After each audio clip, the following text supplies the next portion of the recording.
अरे भैया, यूपी वाले भैया पहुंच गए हैं हमारी प्यारी टीडीआई। और ये टीडीआई मॉल में भी अगर कोई कहेगा कि बहुत सारी चीजें मिल जाएंगी, सब कुछ खाली पड़ा है भैया। जो आज से 6 महीने पहले कवरेज दिया था ना, वही कवरेज आज दे रहे हैं। फ्रंट की दुकानें, इवन फ्रंट की ग्राउंड फ्लोर शॉप्स को छोड़ करके ऊपर जो हालात थे, जो खाली पड़ी थी, वही चीजें खाली पड़ी है भैया। आज भी कुछ नहीं इसके अंदर बदला हुआ। क्यों? क्योंकि कंपनी ने तो माल बेच दिया, पर एंड यूजर अब टीडीआई की टाउनशिप के अंदर ज्यादा है नहीं, और फुटफॉल होगा नहीं तो चीजें चलेंगी कैसे। और ये एक बड़ा पैमाना और आप यहां से नोट डाउन कर सकते हैं कि जब हाईवे पे कोई कमर्शियल होता है तो उसकी गारंटी नहीं होती कि चलेगा ही चलेगा। चलाने वाले तो लोग ही होते हैं, या आने जाने वाला ट्रैफिक तो निकल ही जाता है भैया। इतनी हाईवे पे ऑप्शंस हैं, कौन कौन कहां रुकेगा आकर के। सबसे बड़ा चैलेंज है ये। अरे भैया, यूपी वाले भैया पहुंच गए हैं हमारी प्यारी टीडीआई में। और यहाँ के डीलर्स की आवाज में बात करें, अरे मेरे परिवार के लोगों, जरा इसे देखिए। ये है टीडीआई, और इस टीडीआई ने इतना शानदार गजब एंट्री डिजाइन बना दिया है। अभी ना एक डीलर भाई के पास बैठे हुए थे, वो पता है क्या कह रहे थे? ऐसे फाउंटेन लग जाएंगे, ऐसे पानी निकलेगा, ऐसे लाइटें लगेंगी कि दिल बाग बाग हो जाएगा एंट्री के ऊपर।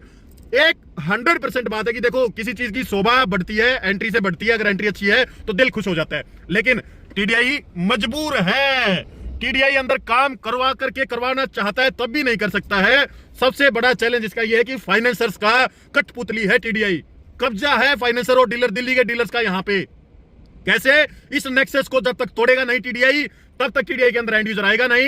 एंड यूजर नहीं आएगा तो टीडीआई ऐसे ही हाथ पैर जोड़ता रहेगा, ऐसे ही हाथ पैर मारता रहेगा, रोता रहेगा, भैया मेंटेनेंस के पैसे दे दो, हमें मेंटेनेंस करनी है। मेंटेनेंस कब आती है? जब प्लॉट बिकते हैं। टीडीआई के पास तो घूम फिर के मेंटेनेंस आ ही जाती है।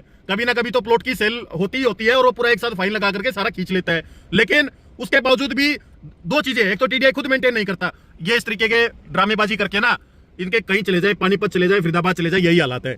अब सोशोबाजी इसको समझ आ गई कि ये कर देंगे तो बाजार के अंदर आपका और माल जो पड़ा हुआ है ना पीछे, वो कट जाएगा। लेकिन एंड यूजर को लेकर के आने के लिए इनका, इस नेक्सस को तोड़ने के लिए कोई प्लान नहीं है। इनको वो प्लान अगर समझ नहीं आता है तो भैया बाजार को इकट्ठा करें और लोगों से पूछे कि कैसे एंड यूजर को लेकर के आए। 1.5 लाख रुपए गज फ्रंट के ब्लॉक में 170 180 तक मांगने लगे थे लोग। उतर गई ना सबकी चांदी, आगे ना सब धरातल पे। नहीं बिक रहा ना माल, होगी ना लिक्विडिटी खत्म। क्यों? लिक्विडिटी तो तब चलेगी जब एंड यूजर आएगा।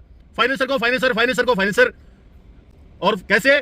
भैया ऐसी लाइटें लग जाएंगी। ये टीडीआई के ब्रोकर्स की आवाज है। एक बार जरा इसका आपको ड्रोन शूट भी दिखा देते हैं फ्रंट के अंदर, कितना हैबिटेशन आ गया है। इसके अलावा कुछ नहीं बदला है परिवार। अंदर चलेंगे, अभी दिखाएंगे आपको वो भी चीजें।